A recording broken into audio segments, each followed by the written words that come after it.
What if this happens? What if that happens? What if I fail at this presentation? What if people don't download my video? What if people don't like? What if people don't subscribe? Does this all sound familiar? Anxiety and self-talk? This is all about understanding time-based triggers, past, present, and future patterns.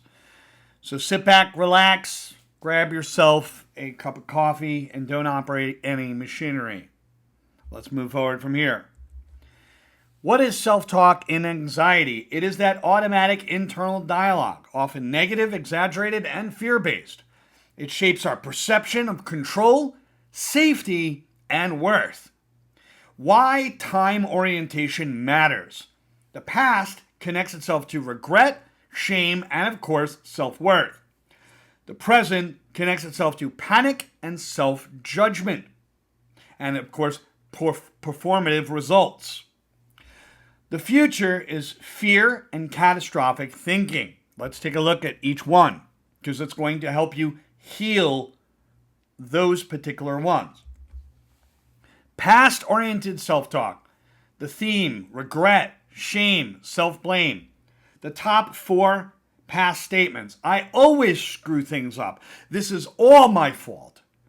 I ruin everything. I don't deserve to be happy. The impact is that it traps you in guilt loops, self-worth loops, and it blocks growth. When it comes to present-oriented self-talk, the theme is panic, insecurity, and emotional overwhelm. The top 4 present statements is, everyone can tell I'm anxious. I feel out of control, so I must be broken. I'm a fraud, and they'll find out. They're all judging me. You see how it connects to the performative perception of what other people think. The impact is it creates hypervigilance and exhaustion. Now, that being said, let's look at future-oriented self-talk. Catastrophizing fear of failure, and of course, perfectionism. Not understanding that human nature, it is impossible to be perfect. 100% impossible, because human nature is in a constant state of flux, a constant state of growth. Physically impossible for any human to classify themselves as perfect or aiming for perfection. It becomes performative based on what you think other people will think of you. It's not understanding that people have different standards. Completely. The top 4 future statements. What if this happens? What if that happens? What if something terrible happens? Start looking at what is, not what if. I'm going to fail. If I mess this up, everything will fall apart. They'll hate me if I say the wrong thing. Again, performative, worrying about how you're perceived. And the impact leads to avoidance. Avoid trying. Why try? Why bother? Why make an effort? They're only not going to like me anyway. And it leads to that avoidance. You won't even try. You fear how you'll be perceived on the other side. And of course, it leads to chronic worry. So in conclusion, how do we heal it? We heal it through self-awareness. How do we do that? Well, notice which time zone your anxious voice lives in. Challenge that mental script with curiosity, not shame.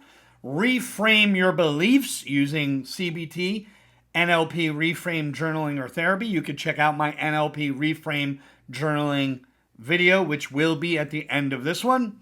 Understand anxiety isn't truth. It is an outdated alarm system, and it connects to your nerves. Now, you can do this in 3 simple steps. You write freely.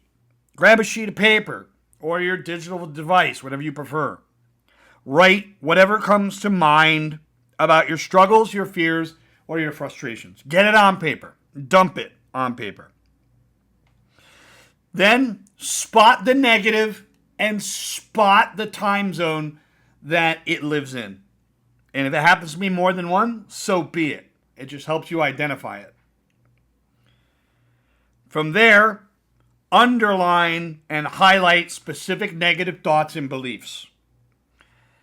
Sometimes it comes from old stories, old memories. You might have an inner self-talk that is highly critical because as an adult, you take on that inner critic's voice of the parent or guardian or the authority when you were a child that criticized you the most. So basically put, your self-talk was adopted by the person that criticized you the most in your childhood. And what's the next step? Once we spot the negative, we spot the time zone, we've underlined those things, is reframe it on the spot. We have to flip the negative into a reframe. Ask key questions. Thoughts can connect to questions, and new questions will move you in a new direction. What's another way to look at this? What advice would you give a friend if you actually cared about them? And what's the smallest incremental positive step that I can actually take right now? We have to reframe. That's shifting your perspective on a thought or a belief. It's not about ignoring it. It's not about ignoring the belief. It's seeing it in a new light. An example, negative thought. I failed at this project. New perspective. This project taught me what doesn't work and what does work. And I'm getting closer to getting it right for next time. And the next project is going to be even better. Common negative thoughts and reframes. Self-doubt. I'm not good enough. You have to reframe that to I'm learning and growing. I can only improve from here. Fear of failure. I never succeed at this. Reframe that. Every step I take is progress, even if it's small. Comparison. They're so much better than me. Everyone has their own journey. My journey is not their journey. Their journey is not mine. I'm exactly where I need to be, and I'm exactly where I need to begin from. Perfectionism. If it's not perfect, it's worthless. If it's not perfect, I'm worthless. They create an equation between the perfectionistic results and their self-esteem. The reframe is done is better than perfect, and I can always improve as I go.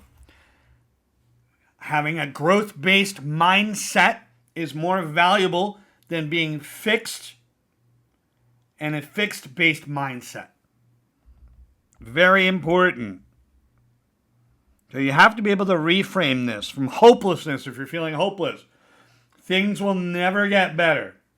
I've overcome challenges before. I've been through worse. And I can find a way through this too. Very important. That's all there is for today. See you on the next video. And don't forget to catch the reframe video at the end.